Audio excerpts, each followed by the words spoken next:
So, welcome back everybody. Max here again. I see the universe is providing again. It led you to me today. That's why we're talking together here. This chapter is called 2.2, The Creation Escaped and Ate It All. This is about the creation of the Federal Reserve Bank in America and how they conquered our economic system worldwide. Now, the usual house cleaning. This is the Amazon page where the book is. Please go and have a look. If you want to purchase it, please leave me a review. That would be highly appreciated. The YouTube channel is still up. All the episodes are there. Please take a look and like. Brighteon channel still up. Same thing applies. And in the end, Rumble. Please give me a like and a follow. Now, as you have certainly understood by now, I do not hold banksters in high regard at all.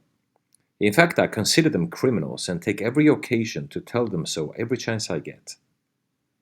My wife blames me for being undiplomatic, and of course she's correct. But man, the fraud is astounding. In the previous chapter, we had a small taste of the level of manipulation the Khazarian Mafia engages in regularly to maintain control. This is not only an American problem now. In this day and age, this is a procedure that is applied worldwide. I cannot and will not accept that in my life. Thus, I have done everything I can to create as much distance between my family and their demonic system as I possibly can. The first plan the Jekyll Island crowd came up with and tried to push through the government was the so-called Aldrich Plan, which I will show you on screen now. Notice the octopus, the buildings, and the stock exchange in the middle. The drawing is from that time. It describes quite accurately what it was all about. The bill was immediately killed in Congress, and as it was deemed to be too controversial. Now, not intimidated, they went back to the drawing board, repackaged it, and gave it a new, more sellable name: the Federal Reserve System. All three words you just heard are fraudulent, as number one, is not federal, is 100% privately owned. Number two, it has no reserves to speak of, it can only generate debt. Number three, the word system gives it a decentralized connotation, and the various Fed offices around the country gives it that image, but they are owned by exactly the same people. These offices in the US are located in Boston, New York, Philadelphia, Cleveland, Richmond, Atlanta, Chicago, and St. Louis. Charles Lindbergh, who is a superhero, was one of the biggest critics of the passing of the Federal Reserve Act in 1912-13. And he said the following: "This Federal Reserve Act establishes the most gigantic trust on earth. When the President, Wilson that is, signs this bill, the invisible government of the monetary power will be legalized." Charles August Lindbergh. In the media at the time, you would read propaganda headlines like "Panic's no longer feared." In hindsight today, we can now see that all these economic crises were all a problem-reaction-solution scheme. But in that moment in time, it worked brilliantly. Unfortunately, humanity has still not learned and keep falling for the same lies that our televisions spew out on a daily news, as if they were gospel. Now we can see how that turned out. President Wilson signed the law into effect on December 23, 1913, when government was closed for the Christmas holidays. You still wonder how the hell that happened, right? The interesting part is not the signing itself, which was rather expected, but the history of how it occurs tells me a lot. The Jekyll crowd met in 1910, laid out the plan, and agreed within themselves how to split the pie. They then cheated in the chosen candidate into the White House in 1912, and he signed the law into effect in 1913. Years of work that paid well for them. And they were just in time to launch World War I, that started immediately after in 1914. That's the big moneymaker. At the time, there was no record of who were the real owners of the Federal Reserve. One could only speculate. But after a while, it actually came out. I don't know how reliable this information I'm about to show you is, but I have read and heard many times in my studies that the Rothschilds and the Bank of England were definitely shareholders in a very big part. So basically, those two entities are the same thing. And this is in the end how the Crown wrestled back control of America. It took them 137 years to do it legally. But again, just like fine wine, the good things take time, right? So what you see here came out from a 1976. In 1976, from official documents. Here are all the names for the world to see. Rothschild is there, obviously. Kuhn Loeb is there. Jacob Schiff. Mortimer Schiff. Chase National Bank. J.P. Morgan is there. The Bank of England is there. The Lehman Brothers are there. These are all very famous names. I obviously don't know who are the shareholders of today, but if these are the founders, one can only imagine. I can't believe it's changed that much. So what makes this event even more disgusting, as if it was not already, is a story I'm really passionate about, as I studied this deeply in school when I was a kid and wrote a long essay on the subject, namely the sinking of the Titanic. There were three prominent and very powerful businessmen at the time of these events that were very much opposed to the creation of a central bank. And they had the influence in Congress and the Senate to sway votes in their favors to kill the bill. Now, the usual suspect, the Khazarian Mafia, they had a very good idea of the exact number of votes they needed, and they would not take any risks this time. The Titanic was a wonder of its time, the biggest steam carrier in the world at the time, with opulent furnishings and all the luxury one could possibly imagine, except for the peasants and the poor people that lived downstairs in second and third class. The movie Titanic depicts that very, very well indeed. Now, the ship was owned by no other than J.P. Morgan himself, and he was scheduled to be a passenger on the maiden voyage from Southampton to New York on April 10th, from the White Star dock. J.P. Morgan cancelled his trip last minute and stayed behind. Now, who did not stay behind were these three gentlemen that I will show you here. Benjamin Guggenheim, Isa Strauss, and Jacob Astor. These were billionaires of the day, and they were opposed to the central bank.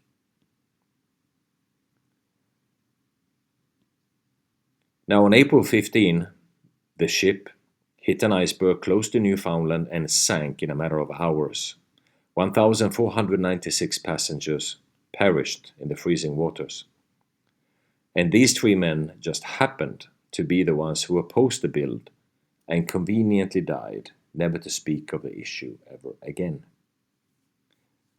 Now, apart from the tragedy and the astonishing number of casualties, which I would view as a satanic sacrifice, actually, in history we find many such instances when casualties do not really matter to these monsters.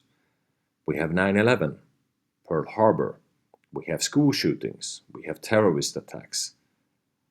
Anything goes for these people as long as they get their way. Now, there is, however, another nerdy side to this story that might interest you. And here it goes. Mr. Bob Ballard, who was the first man to take the first pictures of the wreck down 4,000 meters under the water of Newfoundland, In 1985, he amazed the world, but very few people realized that the photographs that they were looking at could not possibly be the Titanic itself. Many investigators in the time claimed it to be the Olympic, Titanic's sister twin ship, and that theory held on for a while. In reality, 3 sister ships were built, as you can see on the screen right here. We have the Olympic in white above, the Titanic in the center, black and white, and the Britannic in black and white. The Titanic and Britannic are basically identical, except for one very, very critical detail. If you look at the 2 tops above, the 2 floors of the first class, which is above the black line, you will see that the Titanic has a small arched curve that you can see on these arrows here. Okay? The one that is on the bottom has 2 curves. Now let's go back to the original picture here and show the 3 ships. Ship number 1, the Olympic, has only 1 arch. The Titanic also has 1 arch. However, the Britannic has 2 arches on both floors. And if you look at this picture back again, with the orange arrows here, you see the 2 arches, and the picture of the ship on the bottom of the sea also has 2 arches. So the boat on the bottom of the sea is not the Titanic. This goes without question. So what is exactly going on here? And you would say, yeah, what does it matter? I mean, people died and everything. Yeah, I know that. But again, it's a curious fact that I just feel I need to share. Let's move over to the creation of the IRS, the Internal Revenue Service. The creature needs feeding, or it will not survive. You have to keep the currency moving at speed, or the system does not function. It's like a river of sorts. You have currents dash currency. You understand the connection? It's fundamental for the system that inflation keeps rising, and currency debasement, loss of value and time, is its only purpose. It's baked in the cake, okay? As the Federal Reserve, the same thing. At the same time, the IRS, the Internal Revenue Office, was created, amending the Constitution by adding the 16th Amendment, taxing the people. Remember how in the previous chapter we spoke about, and I posted this smart meme describing how it was possible for America to survive without income taxes. The country was doing perfectly well, surviving on tariffs from imports and some simple sale taxes on certain items. Everything in the country was funded fully without taxation. One could argue that the nation was smaller then, sure, but in proportion, the world of today, there are many, many more people. The general economy is multitudes larger, but the fundamentals of the economy have not changed. So listen, please, to what these IRS employees can say on this matter. Congress tried to enact an income tax in 1894. The Supreme Court said that's unconstitutional. When the Supreme Court says something is unconstitutional, it's unconstitutional. They tried again in 1913, and the Supreme Court said the 16th Amendment conferred no new power of taxation. So, if they didn't have it then, and they didn't get it, they don't have it. There is no constitutional basis for a tax on the wages of Americans living and working in the 50 states of the Union. Period. End of argument. I really expected that, of course, there's a law that you can point to in the law book, the code, that requires you to file a tax return. Of course there is. Maybe I don't know what it is right then as he was speaking to me, but sure. So naively, I agreed to go off and research it and get back to him. 3.5 months later, I was at that point where I couldn't find the statute that clearly made a person liable, at least not me and most people I know. And I had no choice in my mind except to resign. I had to leave the IRS because I presented evidence that I had accumulated indicating that the agency was violating the law and violating people's rights. And I asked the agency for a response to my sincere concerns. And the answer I got was that they would not respond to my concerns and that they would provide me with the paperwork necessary to tender my resignation. But We the People Foundation for Constitutional Education put a full-page ad in the USA Today on July 7, 2000. And within the body of that ad was a $50,000 challenge for anyone that could show the law. And to me, $50,000 is a lot of money. So I went after that and did the research based on the fact that I thought, let's put this baby to bed. I'm hearing all these rumors. I'm going to kill two birds with one stone. I'll answer these people's questions that are asking me, and then I'll win this $50,000. And, based on the research that I did throughout the year 2000 and that I'm still doing, I have not found that law. I've asked Congress, we've asked a lot of people in the IRS commissioners, helpers. They can't answer, because if they answer, the American people are going to know that this whole thing is a fraud. I was surprised to hear these highly trained and decorated IRS agents telling me there was no law requiring American citizens to file a 1040 or to pay an income tax on their labor. I haven't filed an federal income tax return since I left. I have not filed a tax return since 1999. Approximately 67 million people don't file an income tax return. I made a decision to go to Washington so I could attend the We the People Foundation press conference. They were going to serve a class action lawsuit on the IRS, signed by over 3,000 people, because the IRS has refused to show the law that makes Americans liable to file a 1040 or to pay an income tax on their labor. I was very curious as to why the IRS refused to show the law, as it seemed such a simple thing to do. Yet I was skeptical about the foundation's claims. There had to be a law, right? I mean, we've all been told over and over and over again that we had to pay income taxes.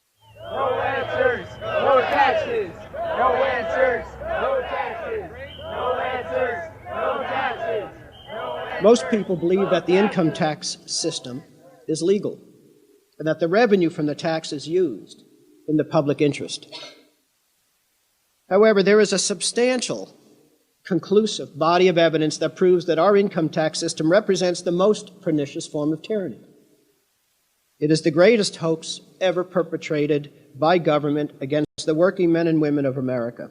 American citizens, along with the foundation, have been asking the IRS to specifically provide them with the underlying legal foundation upon which they administer and enforce the personal income tax laws in our country. At the national level, when people would attempt to contact somebody of a much higher authority, say the commissioner, same kind of thing. They would get answers that were in effect non-answers.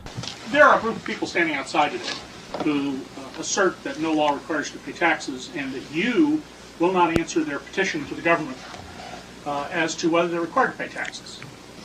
Are they required to pay taxes? I've been paying my taxes ever since I had my first job, and I think it's a fundamental construct of our nation that those of us who expect and demand the services from our government that the government provides, be they the protection of our country through the military, or be they the education of our children, or be they the protection of our environment, that we must pay for those services.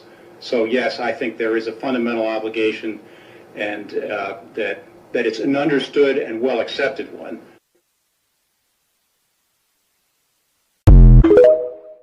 Under the Crown of England, known as the Federal Reserve Bank. The Federal Reserve was created by Congress in 1913, and it was entrusted with the power granted originally to the Congress by the U.S. Constitution to coin money and regulate the value thereof. The Federal Reserve Bank advertises itself as a non-profit corporation that operates as if it's another branch of the government. However, its board members are unelected, and their meetings are conducted behind the closed doors, away from public scrutiny. The board of directors of the Federal Reserve System is chosen by the president from a list prepared by the bankers themselves. It's important that whomever I pick is viewed as an independent person from politics. All this secrecy becomes very suspicious, considering how the Federal Reserve monitors and controls trillions of dollars within the world's banking system. The Reserve required all debts to be repaid with gold, which the government did not have. And even worse, the interest portion of the national debt was not issued into the money supply. In other words, more and more debt would have to be issued to continue servicing the growing interest payments on all loans. The main purpose of the income tax is not to raise revenue, but to redistribute wealth and to control society. Technically, the 16th Amendment was not ratified by the necessary states, as it violates the constitutional clause of no direct taxes. Despite this, Congress went ahead and taxed the people anyway. There is a substantial, conclusive body of evidence that proves that our income tax system represents the most pernicious form of tyranny. It is the greatest hoax ever perpetrated by government against the working men and women of America. I can eliminate all income taxes tomorrow and have more than enough money to fund the government by using some other guy's bright idea. We tax the Federal Reserve at 0.0006, doubles our money until we decide to put them out of business permanently, because we certainly should not have central banks.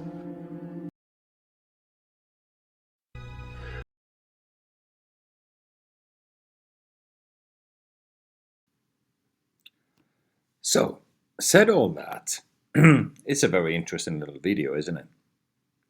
We now find ourselves in a situation when almost the entirety of the tax collected, America that is, but it's worldwide, goes only to pay off the interest of the loan that the government owes the Federal Reserve.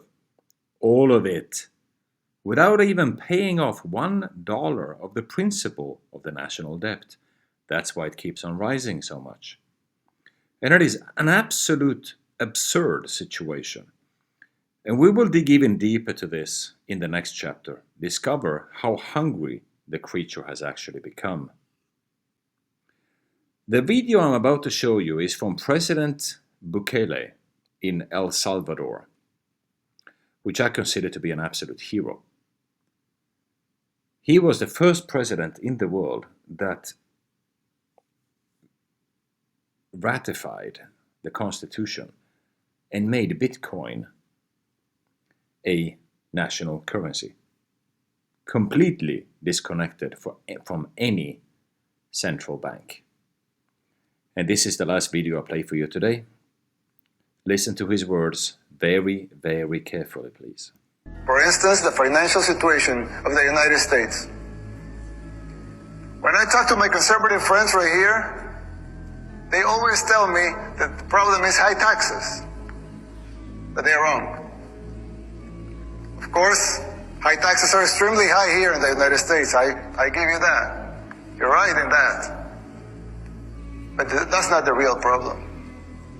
The real problem is not the high taxes themselves, but the fact that they are not even really funding the government. But even those high taxes, higher than a lot of places in the world, but even those taxes are really funding the government. So who's financing the government? Government is financed by treasury bonds, paper. And who buys the treasury bonds? Mostly the Fed. And how does the Fed buy them? By printing money. But what backing does the Fed have for that money being printed? The treasury bonds themselves. So basically, you finance the government by printing money out of thin air. Someone could ask,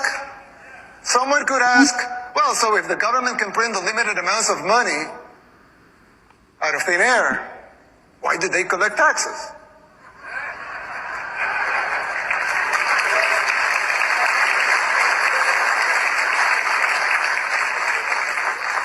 I mean, in theory, it would make sense, right? If they can print unlimited amounts of money, why would they need taxes for? The answer is simple, but it's very shocking.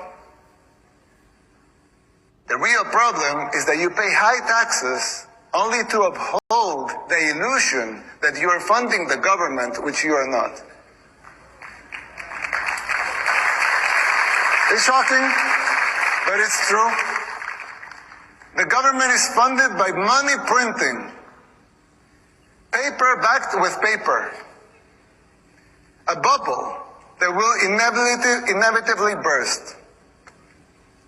The situation is even worse than it seems, because if most Americans and the rest of the world were to become aware of this farce, confidence in your currency would be lost, the dollar will fall, and the Western civilization with it. If the next president of the United States doesn't make the necessary policies and structural changes, sooner or later that bubble will burst. There's still time. You don't have to make the same mistakes we did in the 60s and the 70s. You can still jump before the water boils. Pay attention and listen, because for instance, the financial situation of the United